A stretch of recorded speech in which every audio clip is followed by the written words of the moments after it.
Alrighty.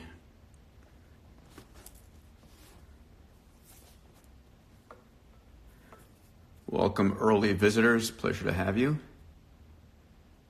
We'll be waiting for Anusha to plug in here, and we'll be having her join in a moment. Hello from around the world.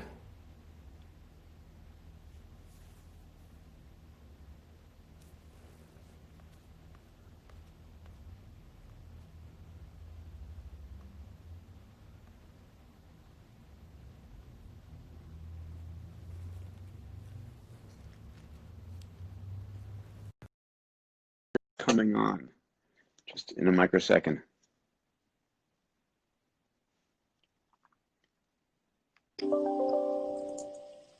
Hello there. Hi, Peter. How are you? I am great. Good to see you. Great to see you. Yeah, as always. So exciting times and adventures ahead. Not as exciting as your launch to orbit, but no comparison. But I think about a couple of thoughts right now. One is that this is the first time that the human race has had this single focused attention on one thing. I mean, I don't think it's ever been, maybe during wartime, there's been a single focus. Maybe during the Apollo program, there's been a single focus on one global event. But this is also, interestingly, the first time we've ever had a singular enemy on the planet. So that's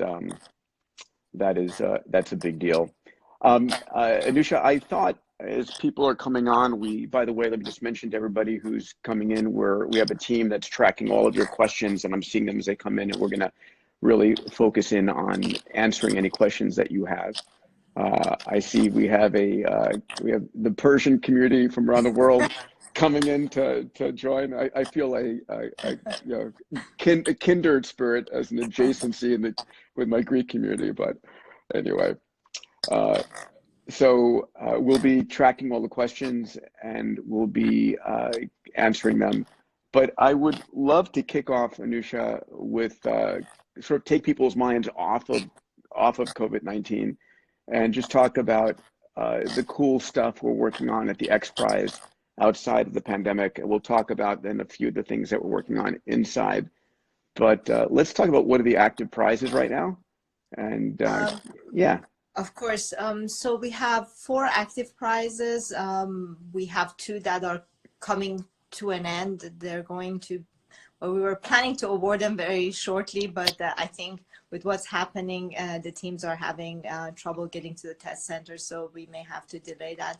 But we have the IBM AI for Good prize that we were planning to announce the winners on the TED stage, so that has been delayed now. And we have also the ANA Avatar XPrize, which is an ongoing competition. We also have the NRG cocea Carbon XPrize. And the interesting thing is all 3 prizes that are active, we have teams that have focused a lot of their attention now to see if any of their technologies can somehow help with the situation at hand. And aerco, for example, one of the teams on the NRG cocea competition, they were producing vodka from CO2 that they were capturing. Yeah, vodka could definitely help the situation. But they thought maybe something more useful would be hand sanitizer. So they started producing hand sanitizer and distributing it in New York City. The ANA team actually started some very early prototype versions of the ANA Avatar. They started using it in hospitals, sort of as a telemedicine unit in hospitals in Japan. So we see a lot of creativity. And one of the prizes that we announced recently that we're in team recruiting phase is our Rainforest XPrize. So we're very excited about that. And it's just at the beginning. So if there are any enthusiasts out there who want to save the rainforest, you should definitely check out our website and join as a team. Yeah, let me take a second and slow these down. First of all, I'm just seeing the incredible amount of love for you from around the world. So I want to just say I'm an early member of the Anusha is Amazing Club, and anyway, so I feel so blessed to have you as my partner here at XPrize and also as the leader of our organization. So thank you for all that you're doing. So slowing this down just a little bit, the NRG cocea Carbon XPrize, we had asked teams to build a device that attaches to the smokestack, if you would, of a coal plant or a natural gas plant, and then pulls the CO2 out of the smokestack at concentration, at pressure, at high temperature, and then produces a product more valuable than the cost of extraction, so that you make being good to the environment a profit center for a energy plant. And so we had incredibly a facility built in Wyoming by Matt Mead, the past governor, and up in I'm blanking up in Canada. In which what's that? In Gillette, Wyoming. Wyoming, but in the province in Canada that has the Alberta, Canada. Alberta. Thank you. Apologies to my fellow Canadians out there. And so that's nearing, you know, we're down to 10 finalists thereabouts in each facility, and we'll be awarding that. The Avatar X Prize is fascinating. So the leadership of All Nippon Airways, ANA, called and said, hey, what's going to make the airplane obsolete so we don't, you know, don't need to move our meat bodies. I love that term that came from Scott Hassan, our meat bodies from location to location. And the first question they asked is, can you use teleportation? And I reached out to Harry Clore and he said, nothing more than subatomic particles. But the idea of teleporting a person is not here yet. But could you use a robot to do that? And so that's what we're building. The teams around the world. Do you know how many teams we have now, Anusha, by any chance? It's like on the order of 80 to 100, I think. Yes, we started with 100. I don't know if all 100 are still in the race, but I think we have 30 that are very, very active. And so they're building a robot where if you're at home, like we are now, you put on a VR goggles, you put on a haptic suit, you know, for your arms and hands and so forth. And the robot at a distance, as you look around, the robot's looking around. As you shake someone's hand with the robot, you feel like they're shaking your hand, that sort of thing. And you can imagine that physical robotic avatar being used for medical work, emergency work, and so forth. So that's that one. And then the third one you mentioned that's active right now, the AI X Prize. Yeah. And so we're down to a small number of finalists. Whenever TED occurs, if it's July or virtual, those finalists will present how AI human collaboration is working together to solve a grand challenge, and then the TED community will vote, and that's been a total of a $5 million prize. Yeah. Yes, and there are two other prizes that I want to mention. They're past prizes, but the reason I want to mention them is because a lot of our teams, past teams, have also joined our community. We create an XPrize family that goes beyond just the competition itself and the awarding of it. And Cloud DX, for example, is one of the teams that came out of the Qualcomm Tricorder XPrize. And they were actually experimenting with their technology on a mobile device in Tanzania. In Mozambique, to detect TB using the app and cough. And because of COVID-19, they're also now trying to expand their research and try to see if the cough can be detected, a source of detection for COVID-19. Yeah. And we have the Global Learning XPrize team that stepped up and provided remote learning now for a lot of kids that are at home, and they're now collaborating with schools in LA to provide distant learning. So I see a lot of our community coming together at this time. So I'm blessed to be part of the family and see how everyone's just holding hand and trying to do what they can to be of help to the community that they live in. Yes, and I see the comments still rolling in. We love you, Anusha, and we do. I have to say, Peter, you know, we're a very global organization. XPrize, a very global organization. Our teams come from around the world. The NRG cocea finalists, one team is from India, one team was from China. We had two teams from US, and we had two teams from Canada. So there's a global team that competes, and we get attached to the global team. And right now, as you said, this is a problem that has brought everyone together, and everyone wants to know how we come together and solve it as a united nation. Human race. Nation. Yeah. Human race. And space is something that unites us. And this is another thing. A pandemic united us the same way, which is odd. So every year, everybody, we have an event that occurs in Los Angeles called Visioneering.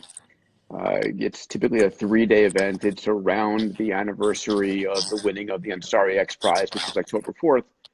And we pull together a group of individuals, typically 300-400 people, and we debate, we discuss what are the prizes we should be doing? What should we be solving?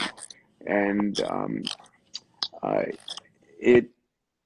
after the last Visioneering we did, which was hosted at Paramount Studios by one of our trustees, Jim Giannopoulos, I proposed a topic for this coming Visioneering, which is now scheduled for October 2nd, 3rd, and 4th. If physical events are still a thing, we'll find out. And the board agreed, Anusha and the team agreed, and it was addressing humanity's existential threats. Because the notion is that we're not addressing the biggest existential threats. What does that mean? These are events that could wipe out the human race. And now that we have the means, the access to technology and tools and knowledge to actually do something about the biggest problems, it's, I think, a moral and ethical imperative that we do those things. And so we had identified 3 or 4 major topics, pandemics being one, which is now all the rage. We had these conversations, last November, December. Another existential threat that people are not talking about, that we need to be using all of our cognitive surplus and capital to be thinking about things like this, is an asteroid impact, right? There are millions of asteroids that come near the Earth, and they come many times very close to the Earth, within the Earth-Moon distance of 240,000 miles. And in history, we know this, that every 100 years, every 1,000 years, every 10 million years or so, there are different size events. It's a statistical probability. And so we don't have the ability right now to sufficiently detect those impacts and prevent it from happening. And so that's one thing that we need to do. Other topics include the fragility of our energy grid. Imagine if there was an energy grid from either an EMP or something like that knocked out energy for, months. That would be devastating. Nuclear-related elements, environmental and species collapse, and terrorism and hate crimes. I mean, those are existential threats on a global scale that we think about. So I hope that humanity and our leadership will start to change, right? We saw Bill Gates give a great TED Talk on pandemics in 2015, showing exactly what we have. And by the way, for everyone listening, I should just say, I consider this pandemic a wake-up call and more of a practice pandemic than as bad as it could be. And for anyone who's got family that have been hurt or injured, my heart goes out to you, but it could be a lot worse than it is, right? In terms of the mortality rate, it could be closer to a 30% or 40% or 50% mortality rate, which would really make a death sentence. So how do we not let this happen again? Yeah, I think it's important it is very real, but it is a wake-up call. And one thing that we don't do well as human beings is We don't learn from our lessons, and we've had SARS that we dealt with, we've had other pandemics, but it seems like we come together and we, you know, try to attack the problem at hand, and then when it's gone, and we have some learning, but we don't create an infrastructure that protects us next time that something like this happens. So one of the things we're hoping to do at XPrize is to create that sort of like an early warning system, if you would. We have weather early warning system when there is a hurricane or a you know, tornado coming, but we don't have one for a outbreak of a pandemic. So hopefully, as part of the work that we're doing with creation of an alliance of large corporation, lots of researchers, and the crowd that will join us with their innovation and ideas, we can create maybe in future a early warning system that will tell us that all the conditions seems to be right for a pandemic breakout. So, you know, start testing, start paying attention, Yeah. and don't let it get out of hand. Along those lines, there's the opportunity for us to be actually doing rapid RNA and DNA sequencing of viral particles that come through air handling systems at airports, or the bathrooms at airports and so forth, and at bus stations and train stations. And really, when the system detects a novel genomic sequence that wasn't seen before, transmitting that at the speed of light to labs around the world. I mean, those sorts of things are very possible. I'm seeing all of these requests for you to speak a little Persian, Anusha. I will at the end. I will Okay. speak. I'm so touched that everyone's joining. A lot of them, I'm sure, they're joining from Iran, and it's very late. It's one of Iran is one of the places where the pandemic has hit very hard. So my heart goes to people who are living with very little means of battling the problems at hand. Very little medical supply under sanctions. So it's very difficult situation there. So I'm hoping that the international community is providing enough aid and support for people in Iran and other. There are lots of countries that really are not blessed with resources. So I think we need to remember how we not only take care of ourselves, but also provide aid to people who are in underdeveloped situation, countries where medical resources are very scarce. Agreed. Anusha, let's talk about the XPrizes that are in the pipeline right now. Then we'll talk about what XPrize is doing in the wake of COVID-19. So right now, a lot of our work has been focused in the past year or two around environmental issues, because even with the pandemics, when you look at the underlying cause of a lot of the issues we're seeing, it goes back to environmental issues and climate change. So we've been looking at prizes around clean and sustainable sources of meat and food for billions of people as population grows. We've been looking at same thing around water and providing clean sources of water as we hit water scarcity in some locations. We are looking at a lot of different areas around clean air, for example, or mining situations where there is a lot of waste created, how we can clean waste out of the mining practices. We're looking at a lot of regenerative agriculture and other ways that we can create, take waste out of the system, basically create circular economies, circular systems where we can have, basically have our cake and eat it too. So enjoy the lifestyle that we like, but create ways that we don't generate so much waste and not need to then come up with solutions for the problems we've created because of the waste we generated. So those are some of the problems. But the biggest one that I'm very excited, there are two that I'm very excited about. One is around the largest carbon prize that we are looking to launch. We had a lot of great support already before the pandemic started. and I hope that we will continue to get that support afterwards.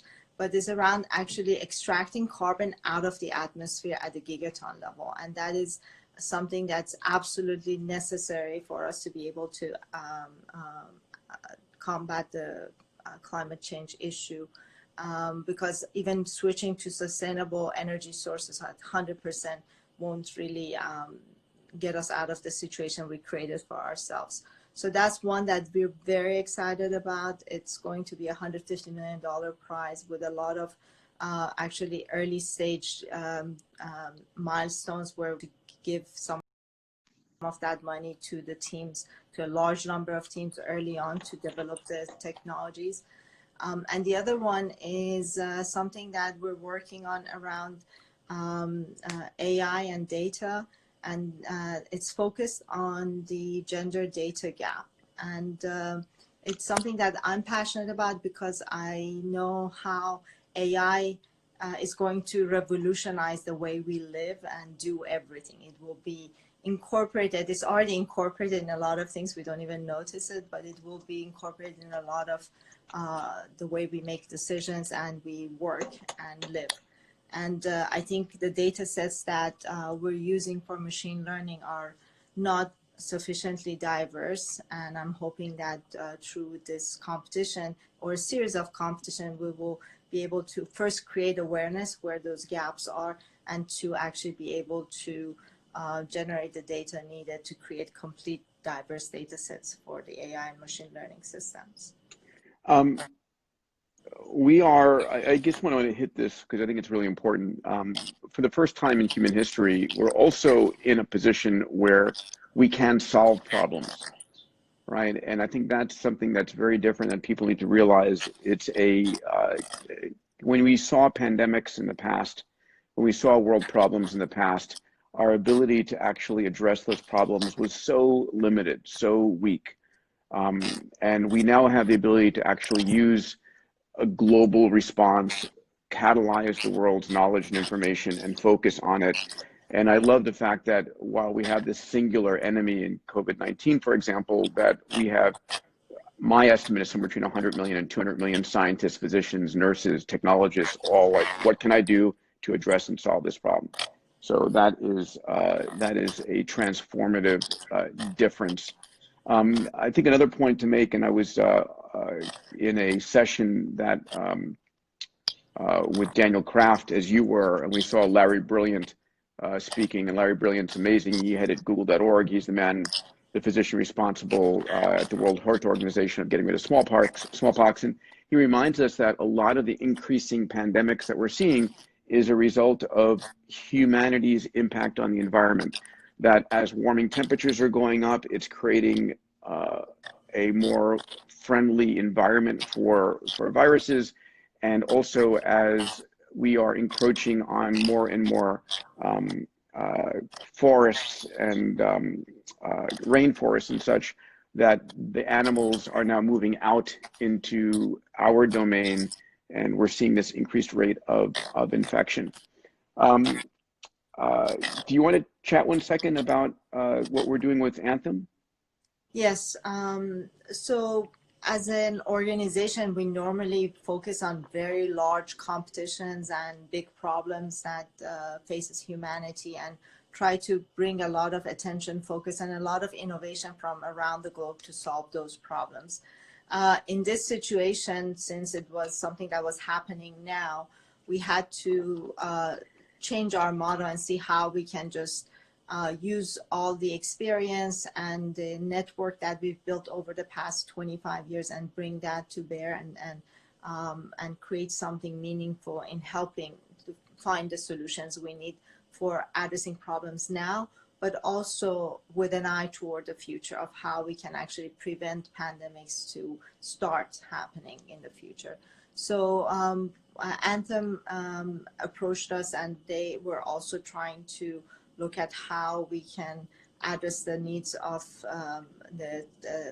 all the different countries and different medical facilities and people who are being impacted, and wanted to do a competition and Anthem is a large-scale health insurance company. Health insurance company, yes. So with Anthem, what we did is we launched an alliance and an invitation, an open invitation to any organization, institution, researcher, individuals who is working on solutions and answers to the problem, whether it's testing, whether it's vaccines, whether it's just prediction models, to come and join forces with us. And Anthem, as part of that, has provided a very large set of data from anonymized data that they're making available to the researchers to help them with the research they're doing, which they haven't done in the past. Is something new they're making available.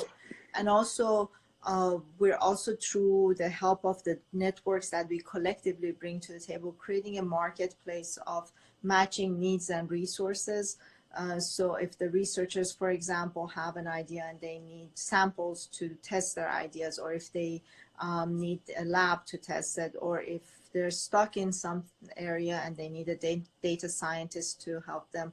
So we're trying to bring resources that can help get those solutions to the market faster. So that marketplace is being put in place right now. We've announced our pandemic alliance about 3 days ago, and we have a website, covid19.xprize.org, where you can go and get more information and join us, whether you want to share your data and research or be part of another team and collaborate with us on a research, or if you have resources you want to offer or have a question or ideas you want to share with us, we would love for everyone to join. I just wanted to report to the community here a couple of other things, if I could. One is, and so first of all, thank you to Anthem for doing that, and doing data prizes is really valuable. We're going to start to do a lot more data prizes at XPrize, just because the right data set can in fact drive an algorithm or an insight that can transform and solve issues.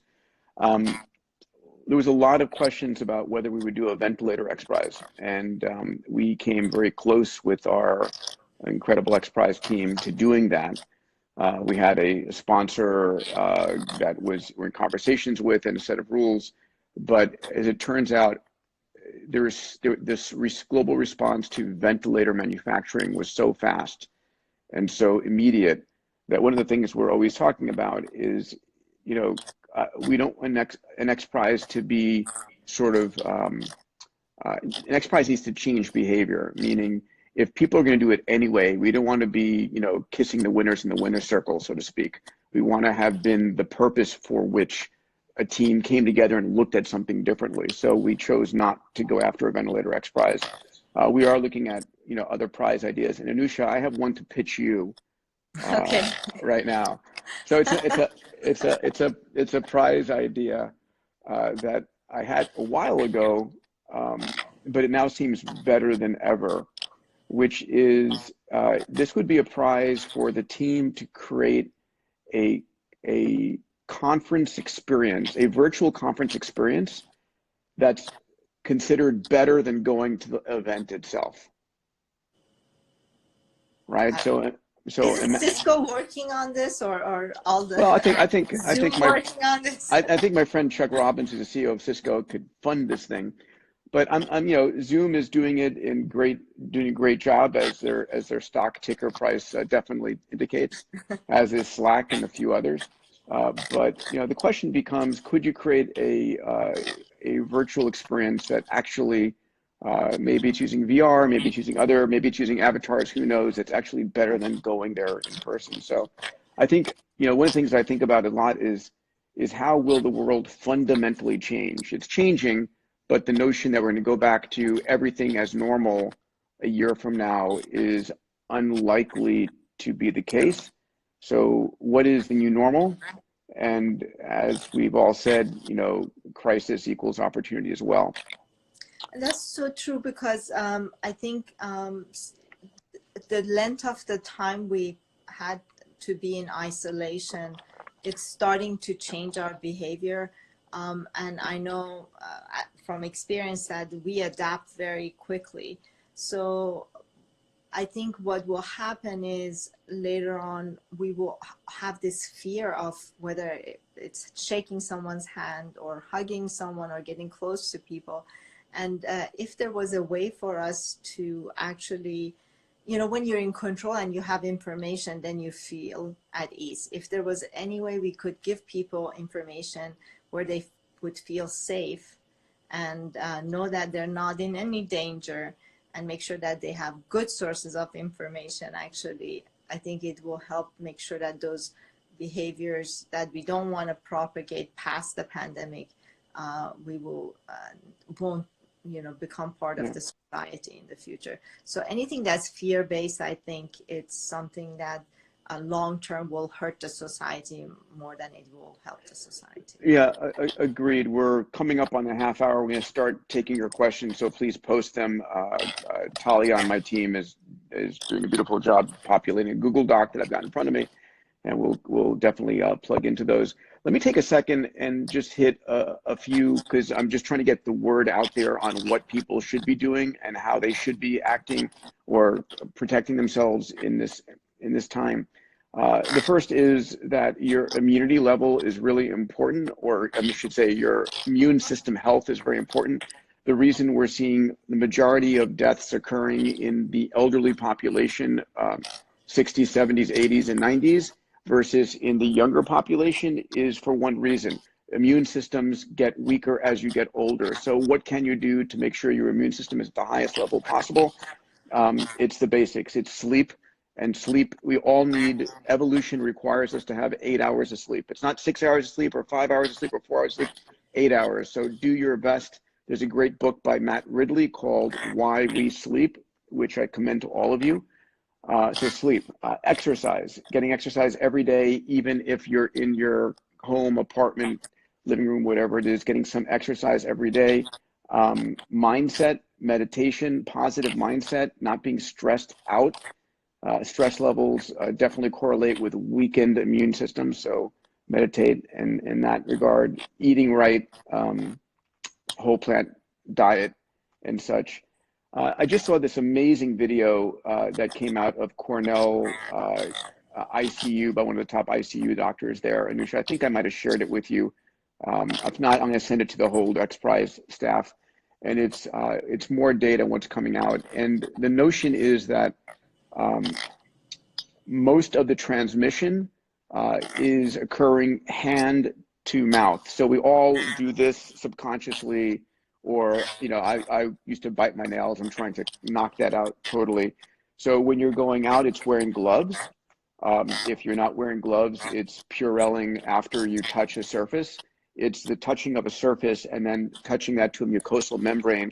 That is the major thing. A mask on you is really the biggest benefit of a mask, is keeping you from moving viral particles on your hands to your mouth. Sneezing and cough is airborne transmission, but it looks like the majority of all transmissions are occurring from hand to mouth in that regard. So anyway, I'll share that with the XPrize family. Another thing is mindset. It's like if you're sitting in front of CNN or Fox all day long, having that run on your TV, it is going to drain you of positive energy and hopeful energy. And I think we need that more than ever before. And so I think shut off the TV. You know, you can check the news for 5 minutes to see if there's anything that's affecting you. I ended up, and I'll share with community here, I ended up creating a machine learning platform called FutureLoop. And FutureLoop is I've been working on it for 3 years. It's free. It's available to anyone around the world.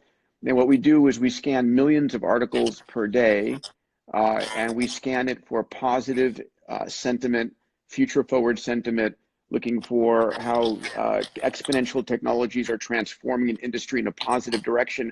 And we created a version of it called futureloop.com/C19. And so every day, if you want this, it will give you all the positive news that's going on. And it shows you how machine learning and data science, or robots and drones and 3D printing, or CRISPR technology and gene therapy and antivirals and vaccines, all the positive stuff coming in. And we just launched, interestingly enough, we just launched a prediction engine on it. And we did our first global poll of when will the first antivirals vaccine become available in the United States.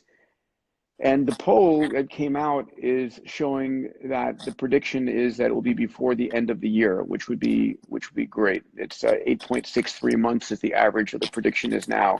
And about 23,000 people in this community making these predictions. So if it's of interest, check it out. It's just futureloop.com/C19. Shall we do some questions from the community, or do you want to add something before we jump into the questions? No, maybe I'll just say something in Farsi, so Please. The fellow Iranians who are on the line will enjoy that. سلام عرض میکنم به همه شما که از ایران به ما پیوستید در اینستاگرام لایو.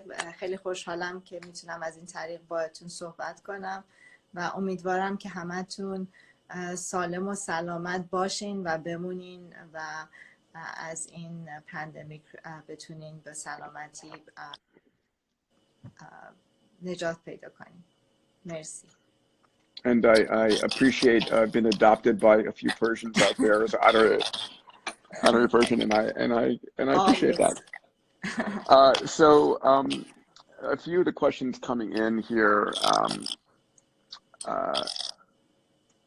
Have you thought about a viral Corona Cup business models for a post-Corona world?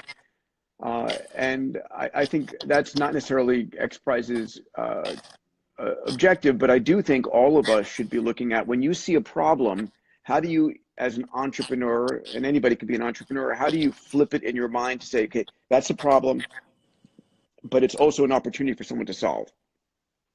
So we read this here in Thailand. The first case was on 12th of January. Thousands of Chinese came on a holiday around the 20th of March after the global media hysteria spread. Numbers here in Thailand started rising.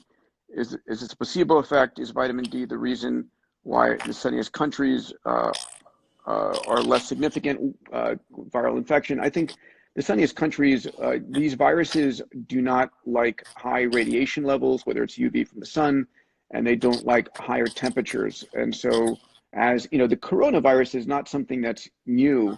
It's this specific version of the coronavirus. Coronaviruses cause the common cold. And so, yes, vitamin D, higher vitamin D levels, zinc, and things like that are viable for you. But I think it's really a matter of density of the viral pandemic, and we'll see an exponential growth. For those of you who don't know exponentials, remember, you double something 1,000 times, double something 1,000 times, 1, 2, 4, 8, 16, 32, sorry, double something 10 times, it ends up 1,000 times bigger. Double it 20 times, it's 1,000,000 times. Double it 30 times, it's 1,000,000,000 times. Does the kind of disaster help us find new algorithms of human treatments in a better, let's see. So, let's see, as you know, other stars are empty from any kind of human like us.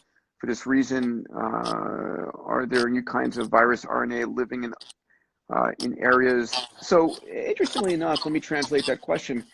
If we ever did go to a world which had life that developed independently of our evolutionary tree, how would it impact us? How would it affect us? We would have no immunity for a virus that infected human cells, but maybe those types of viruses, those life forms, would not have evolved to be able to infect us in the first place. But this is the whole reason why, as we are looking at missions to Mars to bring back samples, why there is a massive safety protocol around that before it's ever touched by human hands. Do you want to add anything about that, Anusha? Yeah, the thing that I wanted to add is something that I think is applicable here and then in the future, and as we hopefully we will get to our Star Trek world. We will be able to scan for all these things, but being able to scan and test for these things very easily at the point of contact, at the point of, sort of when you encounter something would be really, really helpful. And I think if through the innovations that come out of the alliance that we formed or other places, that we end up with something that's very easy and simple, especially at the ports like airports. If you were going through your scanning devices as you're going through the security, it also scans you for any viruses, for example. If it was able to detect something like that, it would be really helpful, especially when you have pandemics like this. I remember that after 9/11, there was this whole boom of all security technology, and all the airports updated their security system, and we have all these new devices now. So maybe in future we'll have new devices in airports. As people pass through it, it will be able to detect if it's high temperature, or other ways that we can really detect viruses better would be really helpful in stopping these from spreading around the globe. It's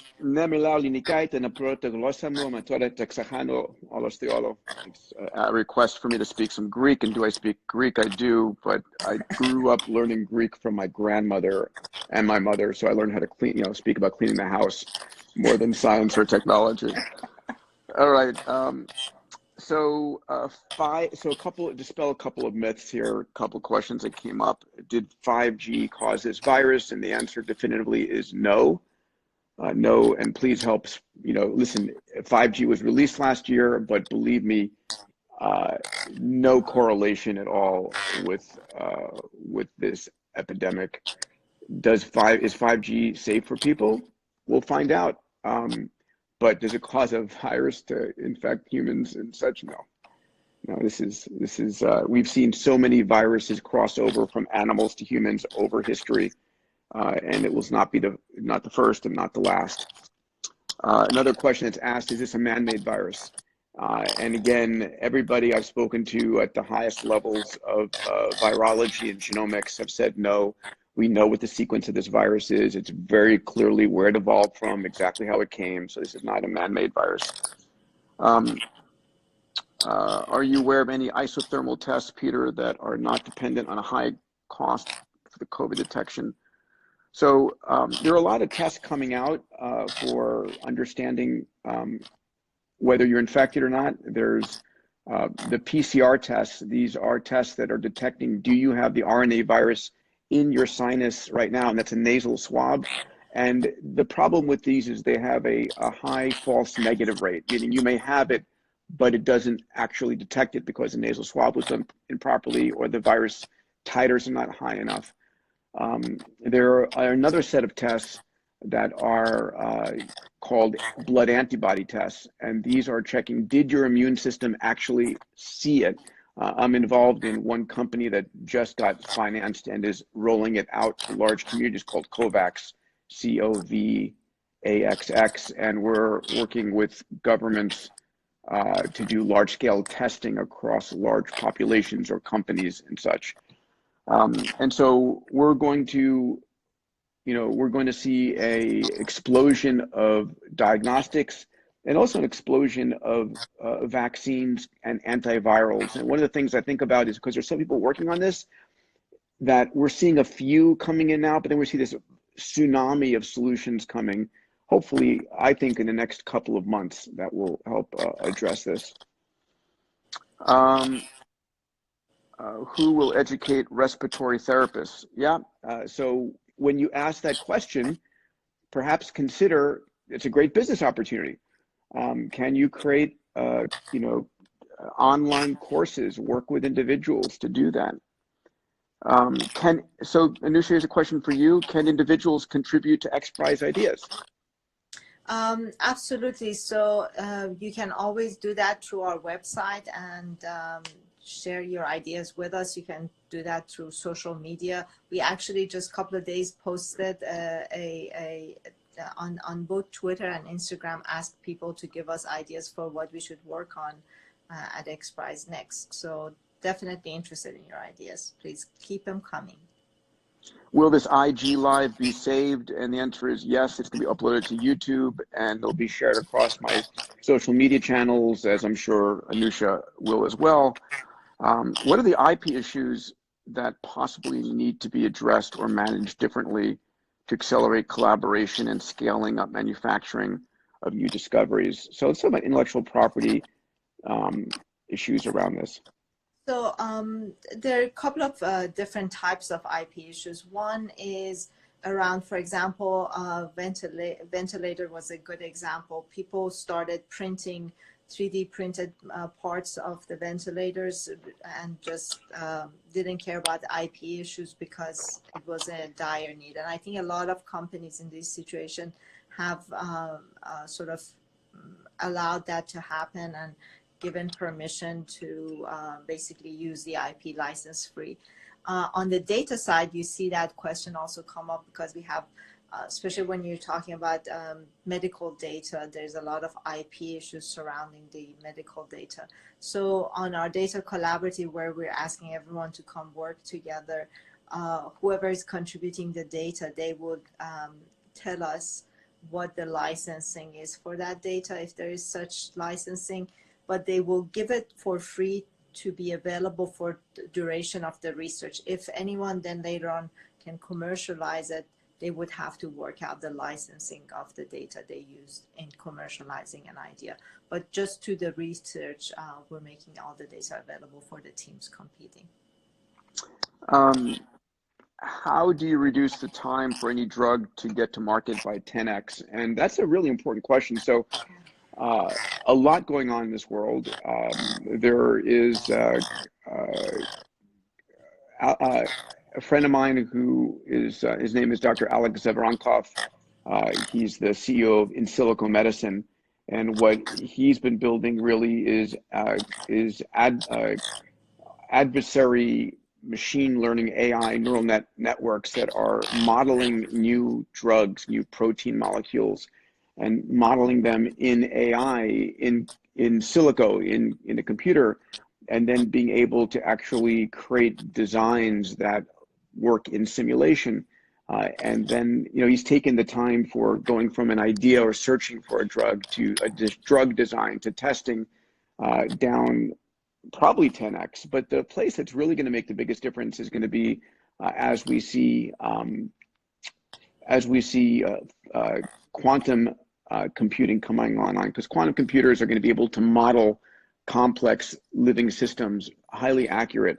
And so I think in this decade, between AI, machine learning, and quantum computers, we're going to start to see the ability to design a drug specifically for you, right? Each of us is unique in our genomic sequence, our microbiome, our physiology, our mindset, all of these things. And so how do you create a drug, N of one, that they call it, just for you?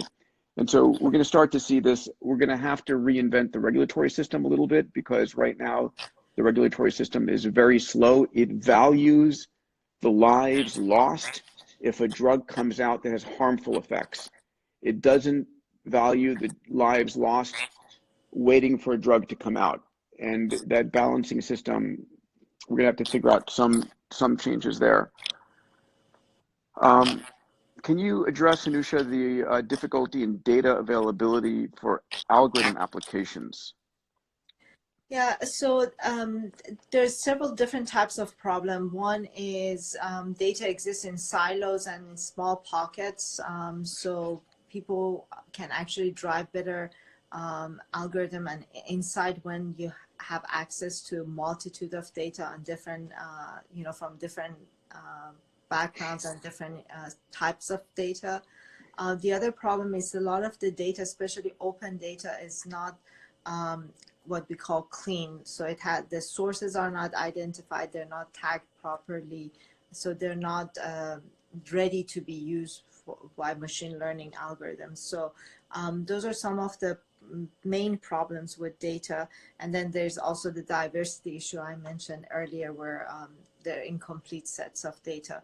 And through the data collaborative, we're trying to it address all these issues. So the data that we provide and allow to be on the platform has to have identifiable sources.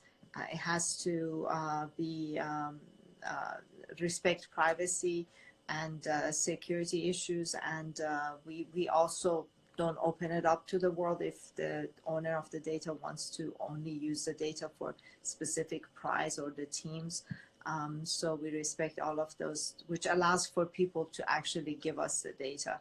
And I think as a trusted party, we've been blessed to be able to bring really these different types of sources of data together, because now that you have them layered on top of each other, then you can drive correlation between them and solve and see patterns that you were not able to see before. We have a few young watchers here from 8 to 12, 13 years old. And just, I would say, what is the message out to them, Anusha, from yourself and from myself, please? So I grew up in a world that was went through a lot of changes. It wasn't pandemics, but it was, you know, revolution and war and a lot of negative things were going around me. But you know, what I learned the way through those times is to remember that nothing in this world is permanent. Everything changes. So every day I knew the next day will be different, and I was always hopeful and positive that eventually those changes will lead to a better day, and that's what kept me going. So whatever you're doing, always stay positive and hopeful, and that makes you do things that will build that hopeful future for you.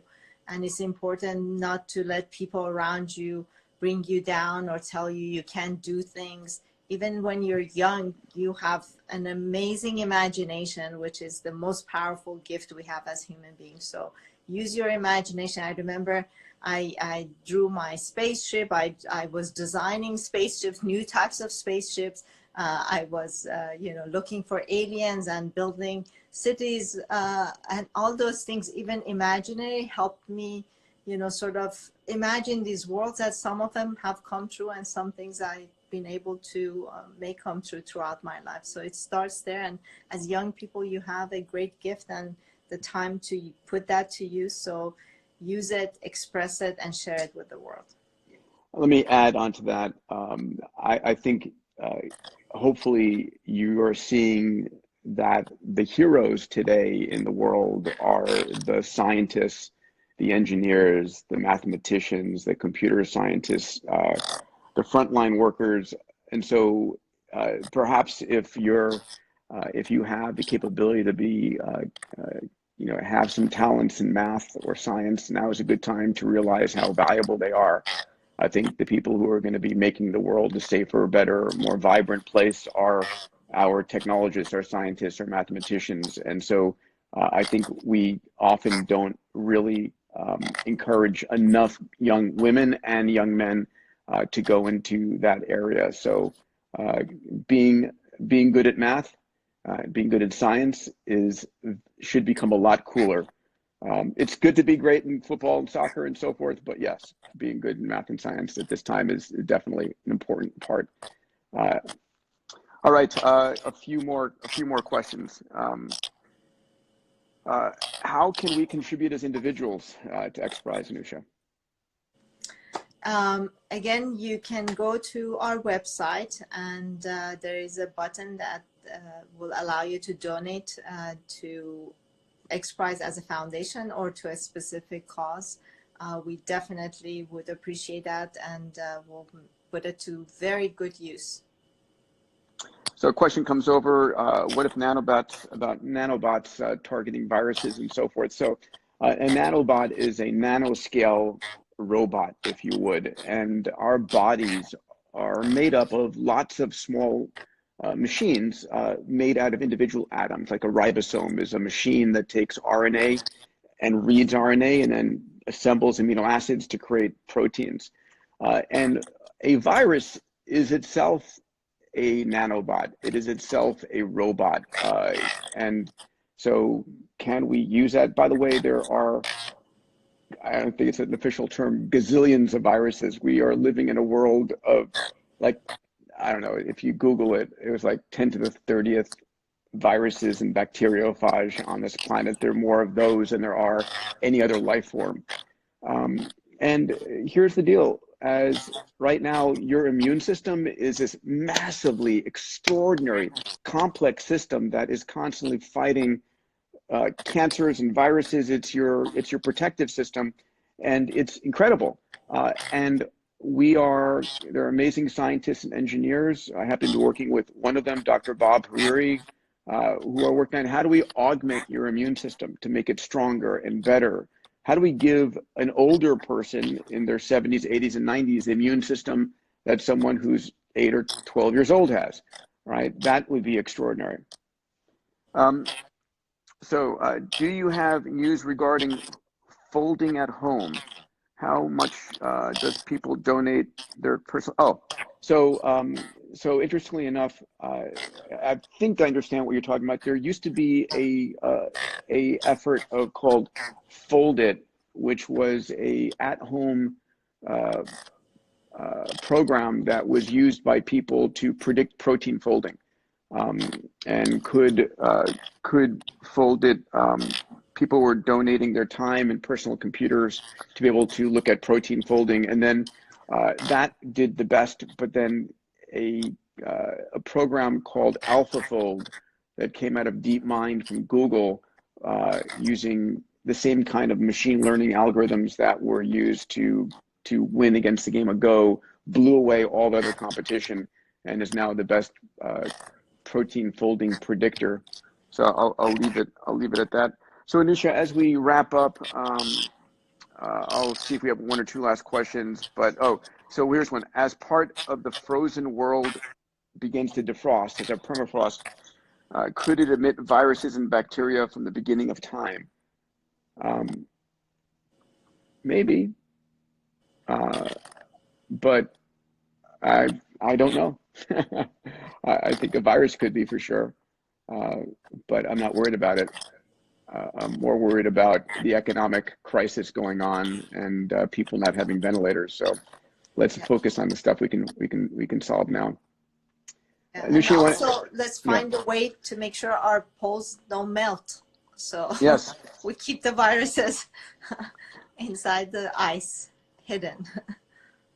Anusha, are you taking part in the Creative Destruction Lab in Toronto?